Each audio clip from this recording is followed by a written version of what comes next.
You love it. All right. I think we're recording. Okay. Excellent. Episode 37 of Between Two Wheels podcast. Cycling news, commentary, analysis, and interviews from Northern California. This episode is brought to you by Health IQ, an insurance company that helps health-conscious people get special life insurance rates. Go to healthiq.com/BTW to support the show and learn more. As always, subscribe and share the show via iTunes, Stitcher, Podbeam, whatever podcast service you use. And for this week, we'll also be on Between Two Wheels YouTube channel. And check us out on our Facebook page as well. Hello, how are you doing? This is Tyler Janke. I have done the Boise Crit. Chris Flower, have you done the Boise Crit? I've not. I've heard a lot about it, though, and it's definitely on my bucket list now. Oh, well, a nice bucket. What else is in your bucket list? Do you have anything else you want to talk about that's on your bucket list? No. All right, well, we'll go over to Curt Mills. Curt, how you doing? And you have another person who has not done Boise Crit. I haven't done it, but it feels like I've done it several times. Yeah, we've talked that one to death. Yeah. Okay, well, welcome up.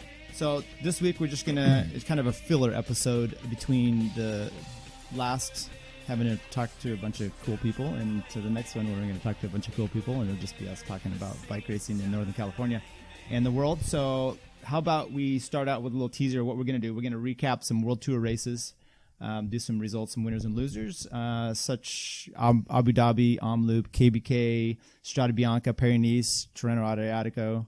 Those are just the highlights we'll go over. Some issues, SkyFall, the UK report that came out, some issues that they've had. This week in NorCal, Madera stage race was canceled, to highlight. Red Kite Criterium, I think that's the only race we've really had since the last time we had a conversation. We'll talk about some upcoming Land Park, Wards Ferry, Bariani, Chico, some news and noteworthy issues, and let's get this thing going. Cool. First of all, you guys have been riding? It was a little bit. I was sick last week, so after Snelling, so I just got on the bike this week, cramming for Chico. Cramming for Chico. Yeah, same here. How about you, Chris? I've been hitting the trainer quite a bit. There's been some rain that's been rolling through town, and I've been trying to stay dry, so just try and get 30, 40-minute sessions in the evening and try and maintain some fitness. Same thing. You've been doing Zwift? I have, but it's just more kind of background noise. I just try and hit a few quick intervals, and it's just in the background as something to look at. Yeah. Once again, myself as well, riding inside. I can't go outside. I don't have a saddlebag. Curt had my saddlebag, so I couldn't even venture out of my house. I've returned it, so you're good to go now. Free to leave the neighborhood.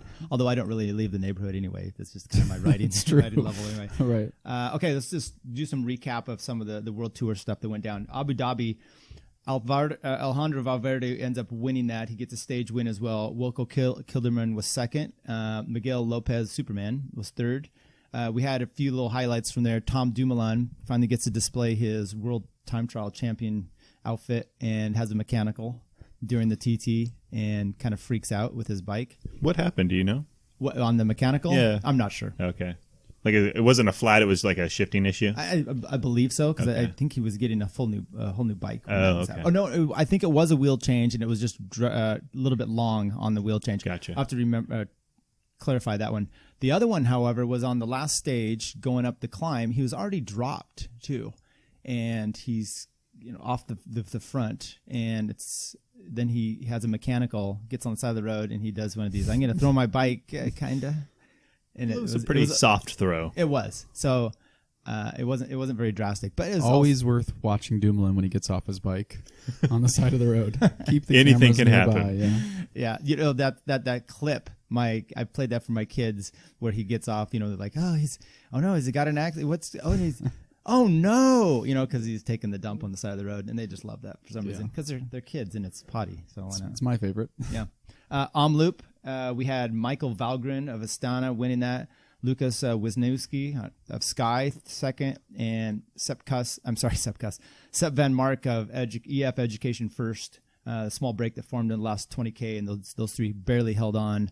I did get to see the last 20 of that. It was pretty cool with the climbs that we had talked about before, setting up for the last little bit, and the field almost got him. I was pulling for Sepp, but didn't end up getting it. And Valgren won with a pretty good attack with like 2K to go. Yeah. It looked like he had just been kind of being as patient as can be, and then just launched an attack that was just too much. It looked like Did he have Fugelsang in the group with him? I'm not sure. I almost seems like I think he had a teammate, maybe not Fugelsang, but I think he had a teammate in there. So that was kind of the setup for him being able to go out, and then who's going to chase that? Now, the day after this race, or even the same day after this race, didn't Vino come out and say the team's kind of in dire straits? So I'd be curious if the guys are riding for a little more intensity to try and win a place on a different team next year, or maybe try and convince the sponsors that they have now that they should really be paying out. I wonder if they're racing with a little more passion than they would have otherwise. Well, I heard this cycling podcast from Australia, the SBS one, and I'm starting to remember her name, Sophie Smith, I think she's a reporter, and she had talked to some of the riders at one of the, I think it was Paris or maybe Strada Bianche, and they were saying that they're getting paid. They don't see a problem. So I didn't know if Vinokurov was coming out and just blustering kind of. Now I do know behind the scenes there's some lawsuits going on between like the oil faction and the government. So I think the judge had put a stay on some of their finances that were supposed to be released. So they're actually, sounds like they were kind of in a bind of even being able to release money legally to the team. But there's a big guarantee, and then it's Kazakhstan. Who knows what we got? What is your legal take on that? I have I haven't been following, but I'm sure they'll get their money somehow. Yeah, maybe make a deal like Vino did in Liège-Bastogne. Was it Liège or the Olympics? One of those. Then we had the next day, Kearns-Brussels-Kern. Dylan Groenewegen of Lotto Jumbo ended up winning that. He's had a pretty good year so far. Arnold Demar, second. He's also having a good year. And Sonny Cabrelli, who's been up there in the sprints as well, Bahrain Merida. That one wasn't as exciting to me. It was a little bit more of the flat. You just, okay, let's look at the last 5K, see how the sprint goes, and enjoy. Did either one of you see that? I saw like the last 200 meters. Yeah. 200. That's the important part. It was Groenewegen. It was really impressive sprint, I must say. So then we had Strada Bianche, which is just what? How many years is it? 12 years old, I think, something like that. Sounds about right. Yeah. It's a classic. Yeah, I think it's 13, 12 or 13. It's turning into one, right? Yeah. Well, I did watch the last 40 or 50K of that. That was insane how fast they're able to descend those dirt roads. In particular, the cyclocross guy, was it Wout van Aert? Yes. Yeah, he was impressive. Yeah, so you had about the last 20K or so. Think of the three that were in the finish. So we had Romain Bardet, little spindly climber, second in the Tour de France last year. Yeah. Wout van Aert, cyclocross world champion, like 23 years old. I don't know how. I mean, he's been doing hour races all year. Now he pulls out it was 185K. He's race. Sponsored by 1 Hour Photo. So is he really? No, I don't know. Looked like it. He's got some weird sponsors. And 6-minute abs. Yeah. 7-minute abs. And then you had Tish Benoot, who's been coming across as a good classics rider that can climb okay, can do the other stuff okay, the cobble stuff. So it was really interesting. The two Bardet and Van Aert up the road, and then seeing Benoot drop his companion, it was a quick step guy, and then bridge up to them was pretty impressive. Anybody have a take on see the motorcycles that day? Yeah, no, there was a lot of motorcycle action there. Definitely offering a lot of free rides to guys, and that's not to say Benoot wasn't a worthy winner. Once he caught up to them, it was kind of fair game, and he just rode away from them. But there was a lot of opportunity for guys to catch some draft there, and I don't know if that was motorcycles not being able to go any faster because of the conditions and the roads, or they just don't have good awareness of where they are relative to the cyclists. It was pretty prevalent though. Yeah, they were getting yelled at even on the descents. It looked like they were having more trouble than the guys on the bikes, which I cannot imagine that's the case.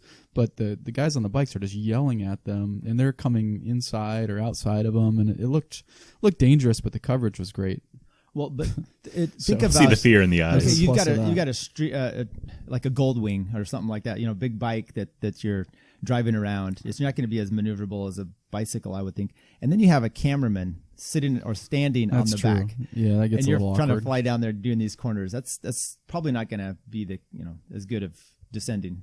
I think that's where you got to do some planning and know the route and say, okay, we're coming up to a descent. Yeah, totally. I should be much further ahead, and we can go to helicopter shot, and we'll be out of the way, and there won't be an interference with the race, or get better motorcycles that can be a little more agile. I mean, it seems like there's a lot of options. Obviously, this race is still growing, so maybe it's something they'll kind of figure out over time. If you want to see, kind of to deviate, I saw this little clip. I think it was Cycling Hub. I follow on Twitter. They post out a minute or so video yesterday. I think it was Trento Adriatico yesterday. This guy's descending, and he's doing at some points 90 kilometers an hour and just flying. I mean, that's fast. Yeah. Okay? And there's some twisty, turny stuff, and the motorbike is with him, right in front of him, passing him, and then it's like it's way too much interaction with this, and they're both racing, and it was a little spooky. Did you see that? I didn't see it, but yeah, the motorbike's just got to get behind and take the shot from behind, if anything else. So it's great for the coverage. It's fun to watch, but it's terribly dangerous for the riders, I would think. Yeah, and we've seen some accidents. Sorry to deviate off of that. So back to the race itself. Tish Benu, I thought it was really impressive when he actually got rid of Bardet and Van Aert, because it was on a climb. It wasn't just it was a punchy climb, but you're not really going to get rid of Bardet on a climb, and he just kind of attacked and then just stomped away from him. It was really impressive.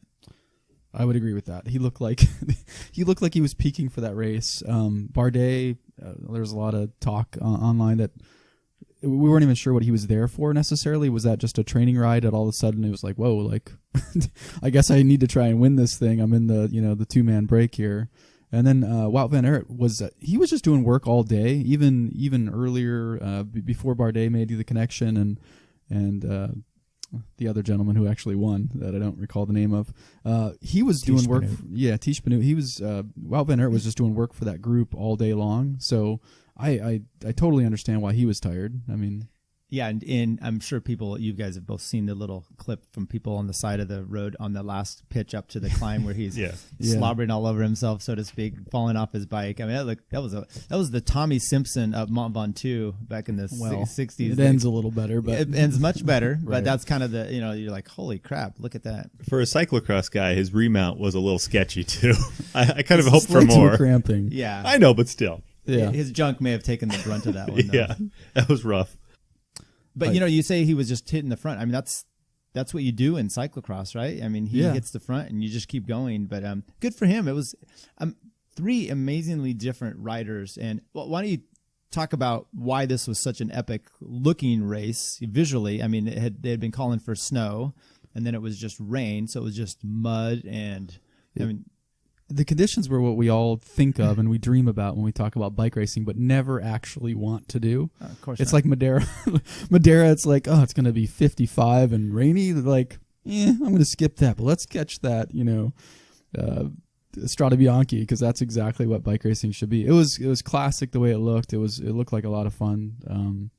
But yeah, it looked muddy. I guess those roads don't get slippery though, because of the way the I guess gravel just doesn't slide up quite as much as maybe there's a lot of rocks still. I think it's more coarse, so it's more like a decomposed granite. It'd be more interesting than to see if there's any riders coming out of that that get really sick from some of those classics when they're going on some of those roads, farm roads, and cattle are taking dumps all over, and then it's spitting up in your face.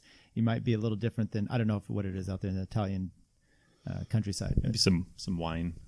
That's about it. Crushed up wine. Yeah, but you fertilize. So same story. Good stuff. So I really enjoyed that one. Did you see?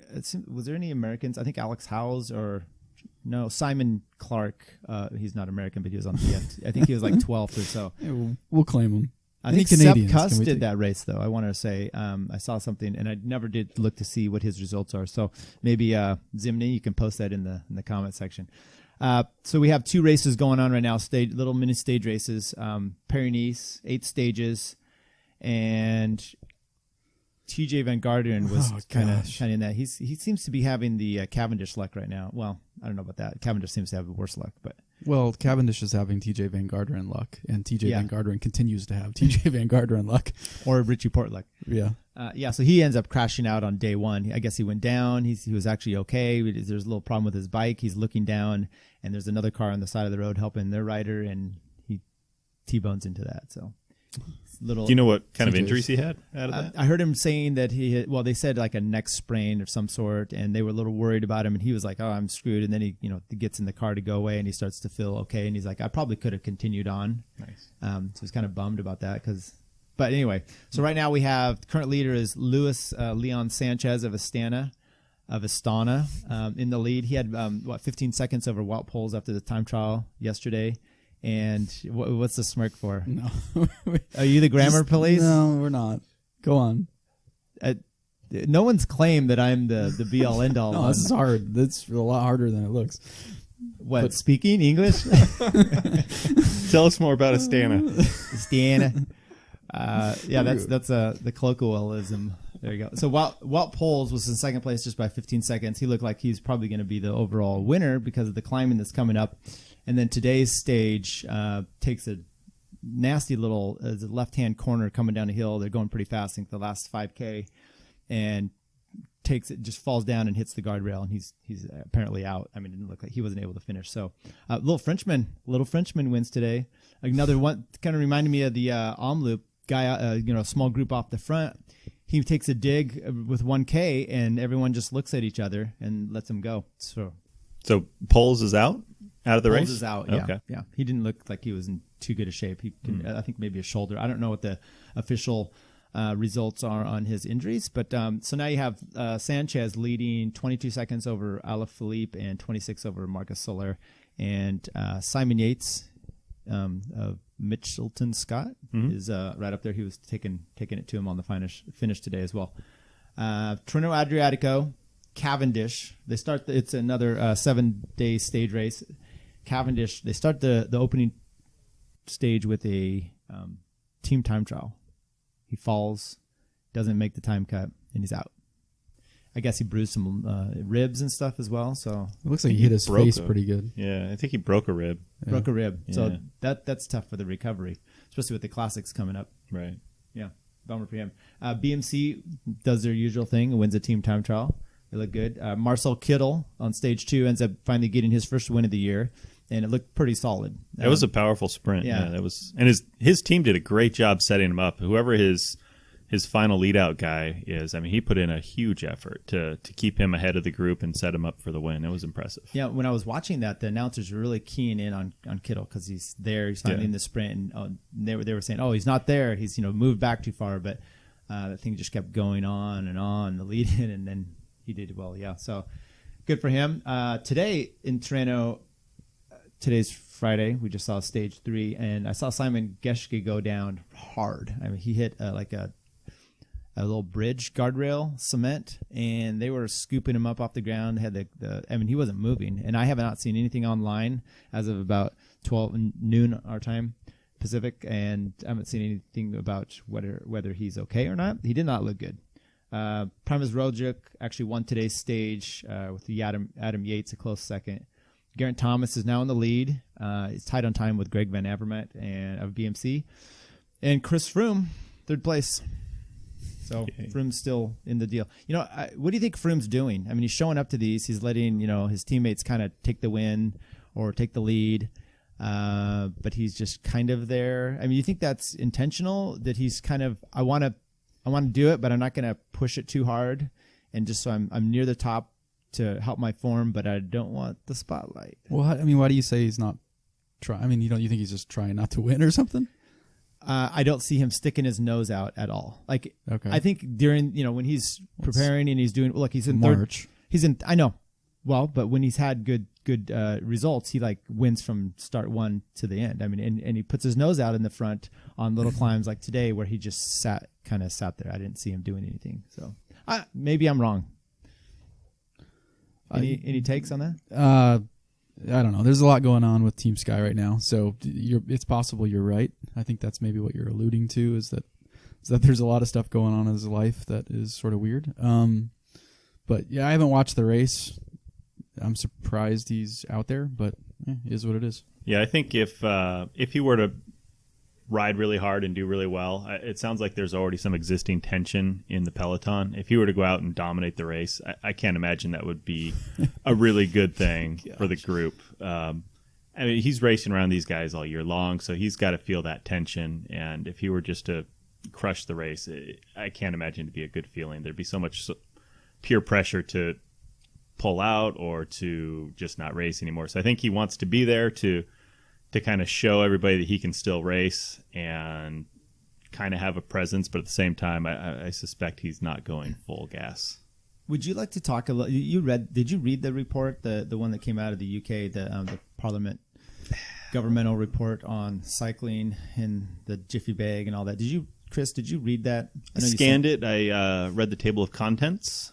It looked like it was a good thing to put away for another day to read, but it's something that looks like it's really in depth. I mean, there's a lot of material and information in there, so it's definitely worth taking a look at. I have one, and this is just, now I have not read it myself. I've heard a few podcasts about it. I've read a little bit about it, and my initial take is one problem on it. So they have, it's like what we have here for defamation. If the government's doing it, it's immunity on, you can defame anybody you want on the Senate floor or government reports, type of things like that. So they come out and they can say all kinds of things, which they're doing, but then they have one anonymous source on something. Mm-hmm. And why are you willing to kind of push the envelope on everything you're accusing and saying? They said they didn't think it was an inhaler as an example in the jiffy bag, but they don't know what it is. But you won't name the anonymous source. I would like to see just open everything, because that's what Sky's kind of doing hanging their heel on, I guess, or their hat on, is saying that, there's this anonymous source and you're not revealing who it is. But I haven't followed it too closely, but don't you protect sources and methods sometimes for what? So that people will come forward and give their half of the story? I mean, that's kind of the deal. Like, hey, I'll come forward if you don't expose my name so that I can't race for a team the rest of my life or something along those lines. Yeah, Gaiman did that in his book a lot. Anonymous quotes. No, I don't think it gives you, it only gives you so much credibility in a sense. I mean, the Woodward and Bernstein thing had a lot of those kind of things that you have a source, and if you're willing to name the source, it gives more credibility to it. And that's just all I'm saying. I'm just assuming it's a sourse that still derives their salary from, or their lifestyle from cycling. Gotcha. And they don't want being exposed would eliminate that. Yeah, could be. Yeah. So we'll have to go through that at some point and kind of see. Did you see any reactions though? I know Wiggins came out and was barking about stuff. Yeah, I saw there was a lot of media response to that. Wiggins has come out a few times. I think he even gave a pretty lengthy interview to the BBC and effectively denied all of the report. It's wrong, blah, blah, blah. Some of his responses seemed really guarded and really well manicured so that they would kind of paint him not in a positive light, but in the least cheating light possible. I only took the injections at times A, B, and C, but there was the time that I took the injection without a TUE, but it was out of competition by like 5 seconds, so technically it was okay. And it just seems like, with his autobiography that allegedly came out however many years ago where he never took an injection, it's like, well, everything's got some type of conditional statement to it, where it's like, I never took an injection of this particular thing, but I wasn't that specific in the book. It's just, there was his response. We're just saying I didn't do any of it. I think Sutton came out as well and said, Wiggins and Brailsford's really should be a little more honest as to what's going on and tell the truth about what they've done. I don't know if there's any substance behind that or not, and he knows something that he's not revealing. It's hard to say, but there's a lot out there that's waiting to shake out, it sounds like. I listened to a BBC it's called Bespoke Weekly, a podcast about this. And it was somewhat humorous because they're like, I can't believe, Brailsford, he's been knighted, and Wiggins, they've been knighted, and they were willing to come up and now maybe it's not. And I'm like, so you think them being knighted is going to make sure that they're telling the God honest truth? Come on. I mean, have you ever seen our politicians? I think this is a story that over the next month, 2 months, we'll probably find out more of the truth. But I think we're just really starting to get to the real details in the last week or two that they're starting to come out. So I mean, even a week ago, I think we were arguing over some of this petty little stuff, and now this story comes out that kind of confirms some of those leaked details. Do you think some of their problem is the fact that they held themselves kind of like the voters of this, higher ethical? We're going to win the tour, but we're going to win the tour clean, and they made a big deal about it. So they kind of set a high bar. Do you think that's part of the problem? Or just, you just watch the sport. You watch the Tour de France, and you watch their 4 or 5 guys with like just the contenders left, all setting tempo on the front as. Nairo launches an attack and they don't even move. They're just like, yeah, we'll just ride, 15 to 50 watts higher and, we'll shed a guy, 2 minutes earlier. The way they did it, I think drew attention to their team. There were so many of them that were riding so well always at the big events. I think that draws attention. It looked so much like what you saw with U.S. Postal, right? Yeah. Now, do you think there's anything to do with the fact that they can afford to buy the best riders? An example was when they started out, I think they were doing I read this week, $10 million was their budget and the average budget at the time. If you adjust for inflation, they should be somewhere around 14 million now, but they're 30 million. So they've increased this budget to this point where they buy all these. Are you saying that these riders they're able to stack their lineup only because of extra marginal gains, or because maybe they bought them? I don't know. Well, I don't know that everyone I don't believe that. They hit it right with every rider, it seems like. They have so many riders that come into form every July and are able to do that, and you just don't see that across the peloton. Like, not every guy has a good July like that.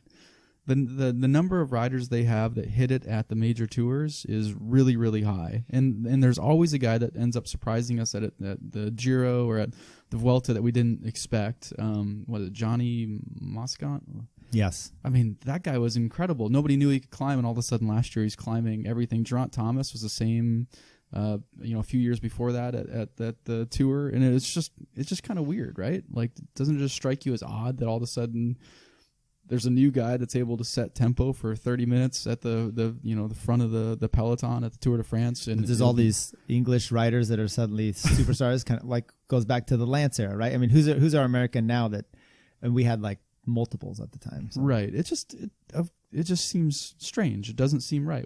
I think the first time I was ever on here, you had asked me about Chris Froome and why I guess I hated success. It just didn't look right. And I think we'll find out over the next few months, whether or not that's, why that was. But it just, something doesn't look right. And you're right. And I don't want to diminish that at all. And I want to go back though to kind of their, and I think you get a lot of this in the media is, Chris is mentioning here that they're doing things, I'm at a competition, it's 5 seconds before.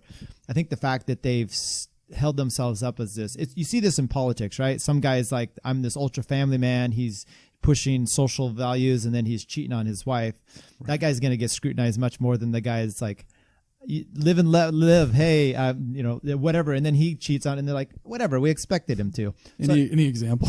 I'm not gonna talk about Carlos Danger, although he's doing prison time. The weather lately has been no, so yeah, yes, it has. Yeah, exactly, right? But those are my things. So a team is holding themselves out as that, and then they're pushing the ethical boundaries, which may be the exact same thing as what you should be able to do in sport, but they're going to be accosted for it and maybe rightly so. Anyway, we can move on from this. And did you have any last comments? No, I just think it'll be interesting to see how that shakes out and how the Froome stuff shakes out as well. It seems like there's two different approaches that are being taken by the investigators at this point. So gotcha. Yeah. Let's go over the World Tour races that we just had. Big winners. Curt, do you have any? Can you think of any big winners from those races we just mentioned? Or that 1 hour photo sponsor for Wout van Aert. I don't think they expected that. That was great. Yeah, good for them. Yeah, big totally. Chris, I had Wout van Aert just as a standalone. It was his first really big race on the road scene, and he crushed it. I had one, and then I even forgot to talk about. They had track world championships, and Chloe Logan Owen's wife, I think, new wife. Yep. Won I think it was the kilo, and got a world record, and then ended up winning the world championship with breaking her own world record. And I saw that she beats the number 2 woman. She laps her. Right. It was unbelievable. And come on, you're not going to want to get lapped as like one of the best riders in the world, even for silver. I don't watch enough of that event to know. It did look impressive. It was a world record, so it wasn't like she was like it was just awesome. getting past. It was very, very impressive. And then there was even talk of like, are they going to let her continue to go for the world record? And it was like, I don't know. I don't know how this stop works, her, wave her down? But it was cool. Yeah, that was really cool to watch. Yeah, she's obviously come on with and time trial great. So. Yeah, and she was on the winning team for the team pursuit, and she put in a huge dig for the last maybe full kilo to pull back. I think it was Great Britain was the team they were going up against for the gold medal, and she just brought back 3 or 4 seconds on them and to take the win. It was also very impressive. So I think the first I heard of her was Richmond World Championships. Do you remember how she did there? I don't remember at all. Sorry, but I know say it was impressive. Yeah, like under 23 champion. Okay. So she's obviously really close to that. I don't know. So our forgiveness is asked for. Apologies on she that. Definitely came onto the scene roughly then for us. Yeah. Curt, do you have any losers from the opening few weeks here of World Tour racing? Without having thought about it, TJ Van Garderen. Yeah, well, that's an easy one. Chris, do you have anything? I'll go with Cavendish. Just poor dude can't catch a break. Yeah, and mine's going to be Simon Geschke, only because I have no idea what happened, but it did not look good. It was head into the cement bridge, and you said earlier you think he might be dead. Well, they were pulling him raw. Usually, hey, the guy's down. Let's be careful with his neck, and they're like yanking on him and pulling, and he was not moving. They had like the stretch over there, and I haven't seen anything online to confirm one way or another. And it was they kept replaying it. So I did a search for Team Sky Bad News, and it didn't even show up. So it's not. He's on Sunweb. That would make sense. Team Sky Bad News. There's a lot of news. There should be that'll Google that. Any interesting little tidbits from the World Tour that you guys want to mention or have any ideas? I'll start off with mine. Thing that make me go is Alberta. They're $1.6 million in debt, and the race is canceled. And I was reading a little bit about it as well, and I think there's some issues between different government agencies and who loans one of the things was there was teams. Action Berman, I think Hagen's Berman or that whole outfit was owed. They didn't say how much, but they were owed some money. And I don't know if this is like, hey, you get to do our race if you put some money in, or I don't know why they're putting money into this race, but they're owed a bunch of money. And I don't know who's loaning this tour of Alberta guys money in the first place. Yeah, but I hate to see him go down, but then to go down in flames with bankruptcy and everything else, it's kind of nasty. Chris, do you have anything? Just a quick interjection. On Twitter, Simon Geschke says, "Thanks for all your messages. I'm sort of fine and only broke my collarbone. Hope to have a successful surgery and be back racing soon." Okay, so as long as he's actually controlling his Twitter handle, right, then that sounds legit. Thanks for the update. Yeah, otherwise, motos in the races are just nuts, and it's something that needs to be taken care of. Wait, did he hit a moto? No, he didn't. I'm just saying that's my thing. Based on the Strada Bianche race, it's a growing issue. Yeah, any other observations for you, Curt?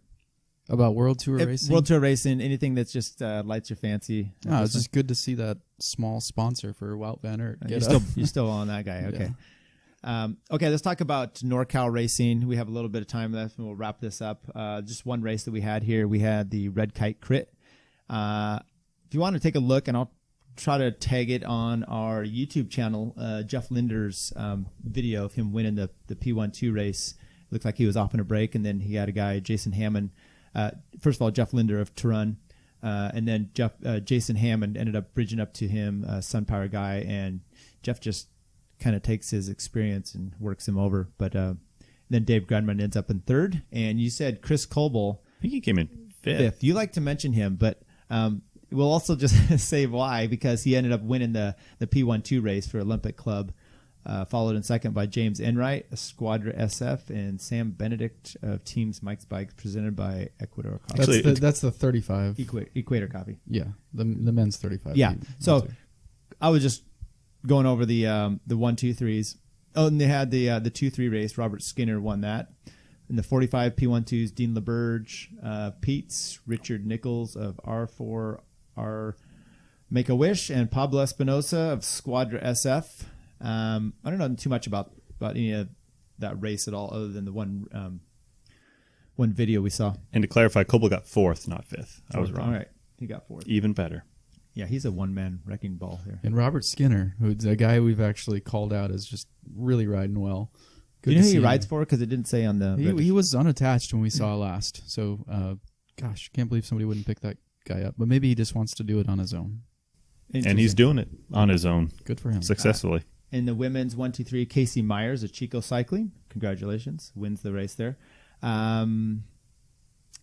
Like I said, I would look for the race video, Linders, and if there's anybody else that has those out there, I'll try to find them and link them up on our YouTube, so that you can, when you're watching this, you could click on and kind of see how the racing went. Otherwise, I don't know much of what happened at all, and I'm not going to speculate. That's the course we've all done, 4-ish corners. It looks like they moved the start finish to different spot than what I remember it being when I raced it. They move the start finish all the time on that course, I believe.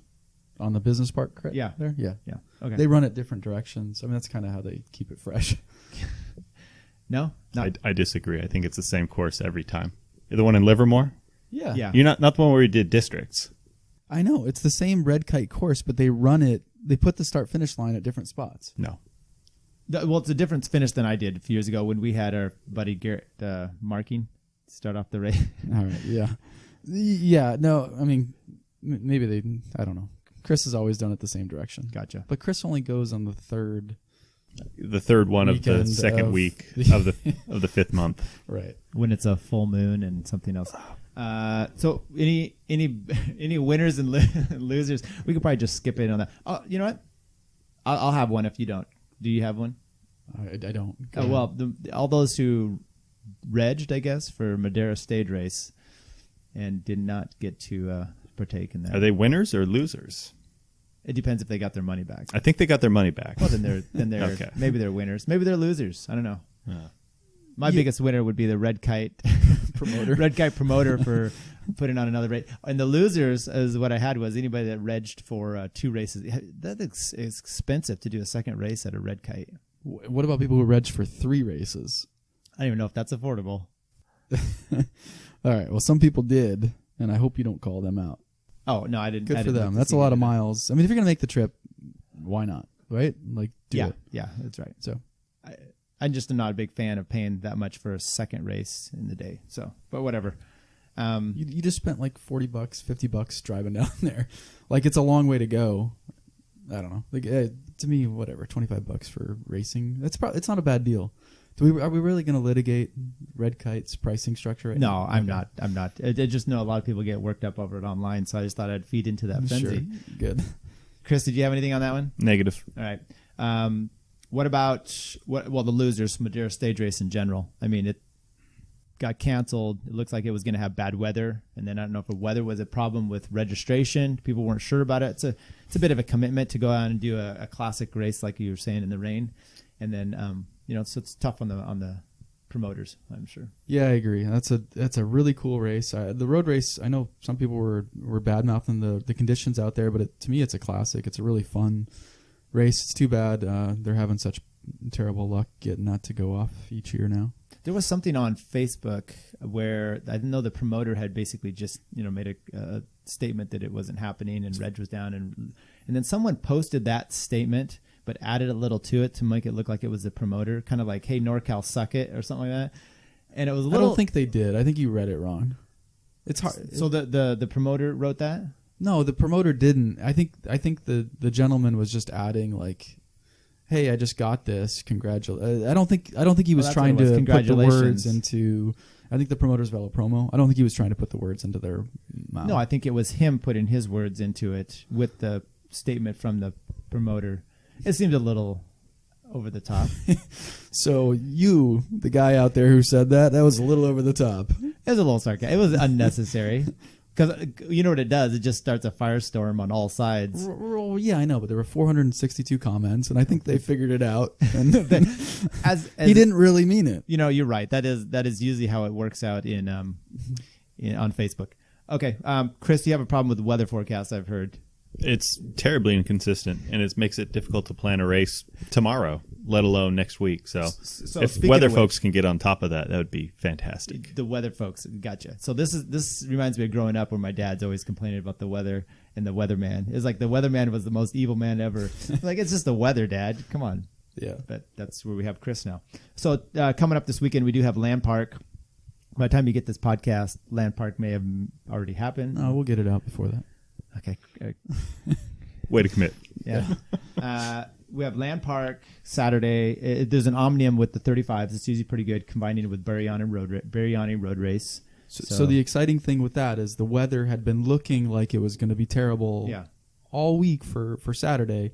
And since then, it's gone from afternoon showers, showers all day to afternoon showers to now, from what I'm hearing from Chris, it's going to be beautiful all day, which don't trust my weather apps, though. Okay. Do you have your own barometer at home or anything? Yeah, I might be reading it wrong. That might be part of the problem. But that's a great race leading into an Omnium for the 35 pluses at Bariani on the new course, which looks like a really cool course. They added it's 20. I think it's 20 miles for the entire circuit, and then it's kind of got that flat land that we've been doing for the last 5 years. Plus, they re-added the KOM, which has an actual competition, which just kind of spices up that race on the backside. It'll be cool. No, that's good. I'm not sure I'm going to be able to race this week. I still got a little leg issue. If anybody wants to know about it, it's called the IT band. But those are some good races. Then you also have Ward's Ferry, and I know some guys have done Ward's Ferry and then come out and done Land Park in the same day, as I call it, the Bang Bang. It's like correct, 2 restaurants at once. And then from there we have this whole thing looming over us, which is the Chico Stage Race coming up on March 16th to the 18th. I'm hoping, Chris, the weather is going to be okay for everybody. I don't know. I'm in the same boat. I hope it's I'll take gloomy skies as long as it's dry. I mean, let me ask you this: what are you taking a TT bike? Or are you just gonna? Really? I'm not sure yet. I've got this logistics. It's not like he's got an injury. I've got a cut on my arm that hasn't healed, and it's like exactly where the pads go, and it's pretty uncomfortable. Arm back, you may be more. I tried that last night on a ride, and it was not that great. Okay. Yeah, I didn't know if you guys met for something else. No.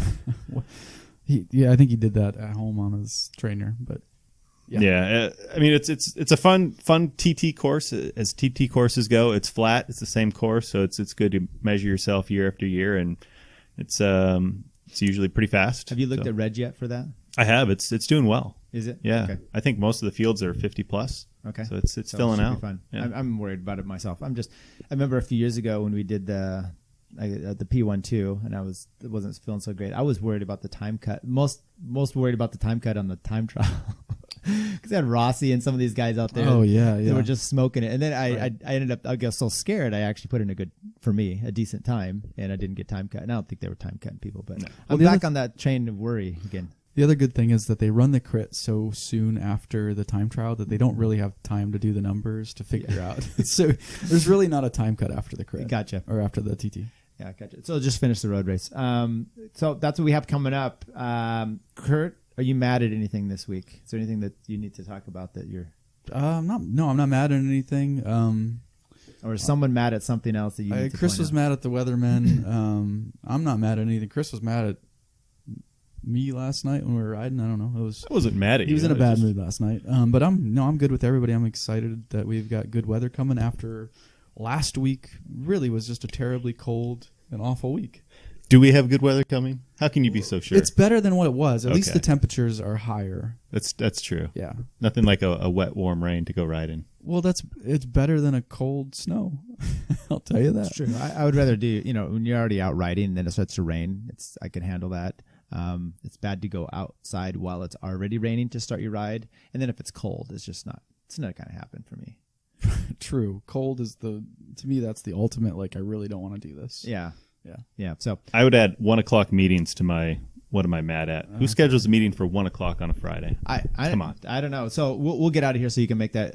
But any news and noteworthy issues that you guys have for NorCal or World Tour or your local, anything else?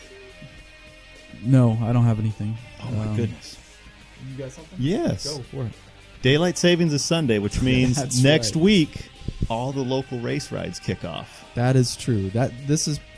I mean, that's the start of the season. Chris nailed it. That is the beginning of the season starts Sunday. So when I introduce next week, I could say Chris Flower, winner of Wednesday Night Bike Ride. Not if it's and raining. no show on the Boise. We Crit. can quit doing World Tour coverage and just do. We'll have some races to talk about. I would Bigger mention stuff. that I just read this today that American Alexei Vermeulen signed with the Japanese Conti team Interpro Stradale, and he had been with Lotto Jumbo last year, didn't make the cut for them this year, and had been looking for teams. Saw some teams in the U.S., some Conti teams that he thought might be able to pick him up, but this team is actually going to be doing some races in Europe, and he thought he'd have a better chance of getting back up to the World Tour for that. So he said he actually wasn't even sure he wanted to continue, but when he saw all his buddies starting to start the season racing, he was like, yeah, I definitely want to be riding. So good for him, and I hope to see him back in the Tour. Anything else for either one of you gentlemen?